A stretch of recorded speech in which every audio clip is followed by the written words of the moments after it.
Vellore marketing purchase பார்க்கலாம் வாங்க. வேலூர் தான் வாங்கிட்டு வந்தோம். ஸோ நாங்கள் வீட்டு பக்கத்துலேயே கொஞ்சம் கடையில் போயிட்டு வாங்கிட்டு வந்தோம். தக்காளி 1 கிலோ 30 ரூபா சொன்னாங்க. அரை கிலோ தக்காளிக்கு மீடியம் சைஸ், அதாவது எந்த சைஸ்னா, ஸோ இது இந்த சைஸில் ஒரு 6 தக்காளி வந்துச்சு. அரை கிலோ தக்காளி அவ்வளோதான், 15 ரூபாங்க. இது வந்து 8 கிலோ தக்காளிங்க. 8 கிலோ தக்காளி 100 ரூபா. 1 கிலோ தக்காளி வந்து பார்த்தீங்கன்னா இங்கே 30 ரூபா தராங்க. அதே வேனில் வந்து பார்த்தீங்கன்னா நம்ம ஆட்டோவில் வச்சு விற்கிறாங்க இல்லையா, அந்த டெம்போலலாம், அவங்க 4 கிலோ தக்காளி 100 ரூபான்னு விற்கிறாங்க. அப்போ 4 கிலோ தக்காளி லாபம் தான். அப்படியே பாதிக்கு பாதி. ஆனால் ரொம்ப அநியாயம். நம்ம மார்க்கெட்டில் போனோம்னா கரெக்டாக வேலூரில் மார்க்கெட்டில் எல்லா மார்க்கெட்லையுமே, வேலூர் கிடையாதுங்க, எல்லா ஊர்லேயும் மார்க்கெட்டும் கரெக்டான ரேட் இருக்கும். ஆனால் இந்த ரேட்டு 4 கிலோ வந்து 6 கிலோ அப்படி 100 ரூபா கொடுத்தா கூட பரவாயில்ல. ரோட்டில் ஒரு 2 கிலோ தக்காளி லாபம் வந்தால் கூட பாதிக்கு பாதி அப்படியே 100 ரூபா ஒரே நாள் அம்பானி ஆயிடுவாங்க பொழுது. இல்லை இதெல்லாம் பாருங்க எவ்வளோ அநியாயத்துக்கு ரேட் விற்கிறாங்கன்னு சொல்லிட்டு நான் யாரும் இல்லை, நம்ம வாங்கிட்டு வரும்போது பார்த்தா விவசாயி கூட இந்த லாபம் கிடையாது. அவங்க இவ்வளோ நாள் ஒரே நாள் தக்காளி செடி நட்டு ஒரே நாள்ல வந்துடாதுங்க. அது எவ்வளோ நாள் ஆகும். நாங்களும் விவசாயம் தான். ஸோ விவசாயம் எங்கள் அப்பா காலத்தில் விவசாயம் தாங்க.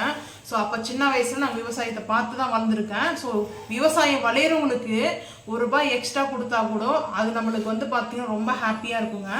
இது வந்து இந்த வாங்கி இப்படி கை மாத்துறாங்க பார்த்தியா, இவங்களுக்கு தான் லாபம். விவசாயிகள்லாம் ரொம்ப கஷ்டங்க. விவசாயிகளுக்குலாம் சப்போர்ட் பண்ணணும். ஸோ அதனால தான் இந்த வீடியோ வந்து நான் பார்த்தீங்கன்னா ஷேர் பண்ணுறேன். வாங்கிட்டு வர வழியில் பார்த்தா கொஞ்சம் தொலைவு மூவ் பண்ணி வந்தோம்னா 4 கிலோ தக்காளி 100 ரூபான்னு போட்டிருக்காங்க வண்டியில், வேனில் பார்த்தா. அப்புறம் தான் எனக்கு நினச்சேன், சரி இவ்வளோ அநியாயமாக பண்ணுறாங்களே, பாதிக்கு பாதி 100 ரூபா 1 கிலோ வந்து பார்த்தீங்கன்னா வித்த சீசன்லாம் இருக்குது. இப்போ ரேட்டு கம்மியாக இருக்குது. 6 கிலோ கொடுக்கலாம், 2 கிலோ ஒன்றாலும் கம்மியாக கொடுக்கலாம். ஏன்னா மார்க்கெட்டில் 8 கிலோ கொடுக்குறாங்க. 8 கிலோ தக்காளி, இதே தக்காளி தான் சேம் அந்த வேனில் வச்சு சேல் பண்ணுறாங்க. நம்ம 8 கிலோ யாராவது நீங்கள் விவசாயிங்க பார்க்குறவங்களா இருந்தால் மறக்காமல் வந்து கமெண்ட் பண்ணுங்கள். அப்படியே நம்ம சேனலையும் சப்ஸ்கிரைப் பண்ணிட்டு பாருங்கள். ஏன்னா நம்ம இன்ட்ரெஸ்டான வீடியோலாம் நம்ம போஸ்ட் பண்ணுறோங்க. ஸோ மெயின் வந்து விவசாயிகள் நம்ம சப்போர்ட் பண்ணுங்க. விவசாயத்தில் வளைஞ்சாதாங்க நம்ம சாப்பிட முடியும். அப்புறம் வேற என்னங்க சாப்பிட முடியும்? காசு சில்லறையை வச்சு சாப்பிட முடியும்? அதெல்லாம் கிடையாது.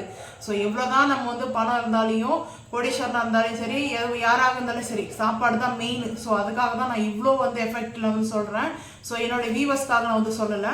ஸோ வீவர்ஸ்ன்றது வந்து பார்த்தீங்கன்னா நம்ம ஷேர் பண்ணுங்க. ஏன்னா அப்போ தான் அடுத்தவங்களுக்கு வந்து தெரியும். ஸோ அந்த மாதிரி அநியாயமெல்லாம் விற்கக்கூடாது.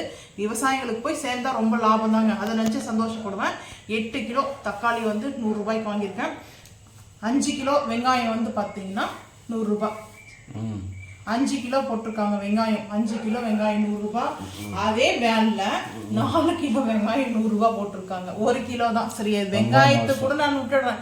இந்த தக்காளிக்கு தான் மனசாரில். அது பார்க்கும்போது வண்டியில் வரும்போது அப்படியே நான் ரொம்ப அப்செட் ஆகிட்டேன். இன்னும் இவ்வளோ அநியாயம் பண்ணுறாங்களேன்ட்டு. ஸோ உருளைக்கிழங்கு வந்து ரொம்ப வாங்கும்போது ஃபீல் பண்ணி தான் வாங்கினேன். எப்படின்னா 1 கிலோ 20 ரூபாய். அப்போ விவசாயிகளுக்கு என்னங்க கிடைக்கும் லாபம்? ஸோ நம்மளுக்கு 20 ரூபாய் கொடுக்குறாங்க. விவசாயிங்கிட்ட இருந்து கொள்முதல் பண்ணுவாங்க இல்லையா, இப்போ டைரக்டரா விவசாயிங்கிட்ட இருந்து மார்க்கெட்டிங் பர்ச்சேஸ் பண்ணுவாங்க. அப்போ அவங்களுக்கு எவ்வளோ கிடைக்கும்? 10 ரூபாய் கிடைக்கும். 10 ரூபாய் கிடைக்கும் 1 கிலோக்கு. அப்படியே இவங்க 10 ரூபாய் வச்சு சேல் பண்ணுறாங்க. அது அவங்க வியாபாரம், சேல் பண்ணி தான் ஆகணும். அதுக்காக நான் குறை சொல்லல. இதுக்கு வியாபாரம் பண்ணுறவங்க நான் குறை சொல்லல. ஒரு அளவுக்கு நியாயமாக சேல் பண்ணால் பரவாயில்ல. விவசாயிங்க கிட்ட தான் நம்ம லாபத்தை வாங்குறோம். ஸோ அவங்களுக்கு ஒரு அளவுக்கு லாபம் இருந்தால் பரவாயில்லைங்க. ஸோ நான் வந்து 2.5 கிலோ 50 ரூபாய் கொடுத்து வாங்கணும். 2.5 கிலோ வந்து பார்த்தீங்கன்னா உருளைக்கிழங்கு 10 ரூபாய், புதினா கட்டு, அதுக்கப்புறம் 10 ரூபாய் வந்து கொத்தமல்லி கட்டு. நான் வாங்கும்போது கொத்தமல்லி புதினா ஒரு அக்கா வாங்கினாங்க. ஸோ அவங்க வந்து கேட்டாங்க, ஏன் கம்மியாக இருக்குதுன்னு கேட்டாங்க. அதுக்கு அந்த அண்ணன் சொன்னார், நல்லா இருக்கிற பொருள் கம்மியாக இருக்கும், அழுகி போகிற பொருள் கெட்ட பொருளெல்லாம் வந்து பார்த்தீங்கன்னா கூட தருவோம் அப்படின்னு சொன்னாங்க. ஸோ அது நீங்கள் வந்து இந்த மாதிரி ரீசன் கேள்விப்பட்டிருக்கீங்களான்னு சொல்லுங்கள். ஸோ எங்கள் ஹஸ்பண்ட்னால நான் கம்முன்னு இருந்துட்டுனா நேரம் பேசியிருப்பேன். அப்புறம் இவருக்கு திட்டுவாங்கன்ட்டு தான் கம்முன்னு ஆகிட்டேன். ஸோ இது வந்து 10 ரூபாய் கொத்தமல்லி, 10 ரூபாய் வந்து பார்த்தீங்கன்னா புதினா, பச்சை மிளகாய் வந்து பார்த்தீங்கன்னா 20 ரூபாய். ரிலையன்ஸில் 20 ரூபாய்க்கு அரை கிலோ பச்சை மிளகாய் வருங்க. ஆனால் மார்க்கெட்டில் சில கடைகளில் வந்து பார்த்தீங்கன்னா அப்படி தான் பண்ணுவாங்க. வேறு வழி இல்லை, பச்சை மிளகாய் மெயினாக வேணும்னு சொல்லிட்டு 1/4 கிலோவும் இது அவங்க எடை போட்டு ஒரு தட்டில் வச்சுருப்பாங்க. 20 ரூபாய். பீட்ரூட் வந்து 20 ரூபாய். கேரட்டும் எனக்கு மனசு அதுதாங்க. கேரட் 80 ரூபாய் ரேட் இருக்கும்போது இப்போ 20 ரூபாய் 1 கிலோ கேரட். அதே விவசாயிகளுக்கு 1 கிலோவுக்கு 10 ரூபாய் தாங்க போகும். ஸோ ரொம்ப வந்து விவசாயிகளுக்கு வந்து நம்ம சப்போர்ட் பண்ணுவாங்க. அதுதான் மெயின் வந்து பார்த்தீங்கன்னா இந்த மோட்டிவேஷன் வீடியோ. ஸோ விவசாயம் நல்லா இருந்தால் நாமளும் நல்லா இருப்போம். ஸோ அதனால யாருக்கு அது உங்களுக்கு மறக்காம வந்து ஷேர் பண்ணுங்க எல்லாருக்குமே. ஸோ 20 ரூபா 1 கிலோ கேரட்டு. ஆனால் கேரட் நல்லா தான் இருக்குது. அதுக்கப்புறம் வந்து பார்த்தீங்கன்னா 1.5 கிலோ வந்து மொச்சக்காய் வந்து பார்த்தீங்கன்னா 1.5 கிலோ 50 ரூபா வந்து கொடுத்தாங்க. ஏன்னா சீசன் வந்து முடிஞ்சிச்சு இப்போ இது. ஆனால் 1.5 கிலோ 50 ரூபா போட்டாங்க. அதுக்கப்புறம் பூண்டு வந்து பார்த்தீங்கன்னா இது வந்து பெல்லாரி பூண்டு சொன்னாங்க, பெரிய பூண்டு. 1 கிலோ வந்து பார்த்தீங்கன்னா 200 ரூபா 200 சொன்னாங்க. 1/2 கிலோ வந்து வாங்கினேன். சரி நம்ம வடகை வந்து செய்யணும், முன்னாடியே செஞ்சிடணும்னு பார்த்தோம், செய்ய முடியல கோல்டாக இருந்ததுனால. இப்போ வந்து பார்த்தீங்கன்னா வடகை கம்பல்சரி செஞ்சு ஆகணும் அப்படின்ட்டு தான் 1/2 கிலோ பூண்டு வாங்கினேன். இது 10 ரூபா விவசாயத்தில். நம்ம இங்கே வந்து மார்க்கெட்டில் வாங்கலை, காலையில் வீட்டாண்ட ஃப்ரெஷ்ஷாக கொண்டு வந்து ஒரு அம்மா சேல் பண்ணுவாங்க இல்லையா, அவங்கக்கிட்ட தான் வாங்கினேன். கருவேப்பிலை வந்து பார்த்தீங்கன்னா 10 ரூபா. வாழைப்பழம் வந்து பார்த்தீங்கன்னா ஒரு டசன் 60 ரூபாங்க. ஸோ இவ்வளோதாங்க, 60 ரூபாய்க்கு ஒரு டசன் வந்து கொடுத்தாங்க. ஆனால் அந்த பாட்டி கூட ரொம்ப அநியாயம் பண்ணாங்க. ஏன்னா 1.5 டசன் வந்து பார்த்தீங்கன்னா 150 ரூபாய் அப்படின்னு சொல்கிறாங்க, அப்புறம் 100 ரூபாய் சொல்கிறாங்க. மார்க்கெட்டில் வந்து ரொம்ப கேர்ஃபுல்லாக இருக்கணுங்க. ஏமாத்துறவங்க இருக்காங்க, எல்லாருமே ஒரே மாதிரி சொல்ல முடியாது, சில பேர் இருப்பாங்க அந்த மாதிரி. அப்போ வந்து பார்த்தீங்கன்னா அப்புறம் ஒரு சீப்பு வந்து பார்த்தீங்கன்னா இந்த ரேட்டுன்னு சொன்னாங்க. ஒரு சீப்பு வந்து எங்களுக்கு 60 ரூபாய் கொடுங்க, அதாவது 12 பழம் 60 ரூபாங்க, அவ்வளோதாங்க. அது கருப்புரவள்ளி தான் நான் வந்து வாங்கியிருக்கேன். ஸோ இவ்வளோதாங்க இந்த மினி வந்து பார்த்தீங்கன்னா வேலூர் மார்க்கெட்டோடைய பர்ச்சேஸு.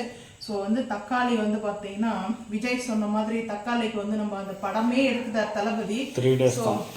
ஸோ அதனால தக்காளி வந்து பார்த்தீங்கன்னா நம்ம தக்காளி ஆட் பண்ணாமல் டிஷ்ஷே கிடையாது. ஸோ எவ்வளோ காஸ்ட்லியாக நம்ம ரேட்டு 200 ரூபா 1 கிலோன்னாலும் நம்ம வாங்கி தான் செய்கிறோம். அன்னைக்கும் விவசாயிகளுக்கு போயிட்டு அவ்வளோ காசு சேர போகிறதில்ல. அது வந்து பார்த்தீங்கன்னா விவசாயிகளுக்கு சப்போர்ட் பண்ணுறோன்னு தான் என்னுடைய வந்து பார்த்தீங்கன்னா எண்ணம். ஸோ அதுக்காக வந்து நான் ஷேர் பண்ணுறேன். எந்த மார்க்கெட்லேயும் சேல் பண்ணுறவங்க நான் குறை சொல்லலை. ஸோ விவசாயிகளுக்கும் நம்ம வந்து பார்த்தீங்கன்னா ஒரு சப்போர்ட் பண்ணணுங்க. அதுதாங்க என்னுடைய இந்த வீடியோ பிடிச்சி ஷேர் பண்ணுங்கள், சப்ஸ்கிரைப் பண்ணுங்கள், பெல் ஐக்கனை வந்து கிளிக் பண்ணுங்கள், மறக்காம சேனலுக்கு நம்ம சப்போர்ட் பண்ணுங்கள். தேங்க்யூ.